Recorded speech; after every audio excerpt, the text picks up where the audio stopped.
સુરત જિલ્લામાં કોંગ્રેસ પક્ષ દ્વારા એક જ દિવસે અને એક જ સમયે બે અલગ અલગ સ્થળોએ કાર્યક્રમો રાખવામાં આવતા રાજકીય ગરબાઓ આવી ગયો છે। બંને જૂથો દ્વારા સામસામે કાર્યક્રમો યોજીને એક પ્રકારે શક્તિ પ્રદર્શન કરવામાં આવી રહ્યું હોય તેવા દ્રશ્યો સર્જાયા છે। કાર્યકારી પ્રમુખ ઇન્દ્રદેવ દવનસિંહની આગેવાનીમાં આ નારાજ જૂથ દ્વારા નવનિર્માણ અભિયાન શરૂ કરવામાં આવ્યું છે।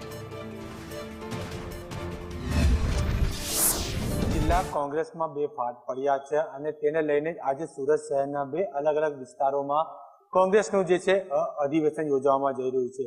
ખાસ કરીને તેમાં બે અધિવેશનની વાત કરવામાં તો ભટાર કાપડિયા વાડી ખાતે નારાજ કોંગ્રેસનું નવનિર્માણ અભિયાન દ્વારા કરવામાં આવશે। જ્યારે આ ભટાર જે કાપડિયા હેલ્થ ક્લબ છે, જે સુરત સંદેશની ટીમ છે, ત્યાં સુરત શહેર જે કોંગ્રેસ પ્રમુખ છે વિપુલ ઉધનાવાળાથી નારાજ કોંગ્રેસીઓનું આ જે છે જે સભા થવા જઈ રહી છે। ત્યારે બીજી બાજુ કતારગામ ખાતે પણ શહેર કોંગ્રેસ દ્વારા વિપુલ ઉધનાવાલાના સમીક્ષા એટલે તેમના નેજા હેઠળ કોંગ્રેસનું જે છે તે સભા થવા જઈ રહી છે। અને આ ભટાર ખાતે ઇન્દ્રસિંહ ગોયલની આગેવાનીમાં સંમેલન થવા જઈ રહી છે, જે આગામી આવનારી 2027ની વિધાનસભાની ચૂંટણીની રણનીતિ તૈયાર કરાશે।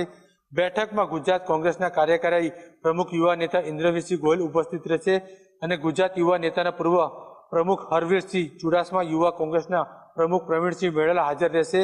મહત્વની બાબત એ પણ છે કે ત્યાં કતારગામ ખાતે સુરત શહેરના પ્રમુખ વિપુલ ઉધનાવાળાની આગેવાનીમાં સંમેલન થવા જઈ રહ્યું, ત્યારે એક જ દિવસે એક જ સમય બે અલગ અલગ સ્થળે આ જૂથવાદ સામે આવે ત્યારે જૂથવાદમાં આ બે કાર્યક્રમ થવા જઈ રહ્યા છે। ત્યારે એ જ બતાવી રહ્યું છે આ સુરત શહેરના જિલ્લા કોંગ્રેસમાં કેટલો જૂથવાદ છે તે બતાવી રહ્યું છે। એટલે તેમને બે અલગ અલગ સ્થળોએ એક જ સમયે જે છે સંમેલન કરવાની ફરજ પડી રહી છે। કેમેરામેન અજીત પટેલ સાથે જયેન્દ્ર પાંડે, સંદેશની સુરત।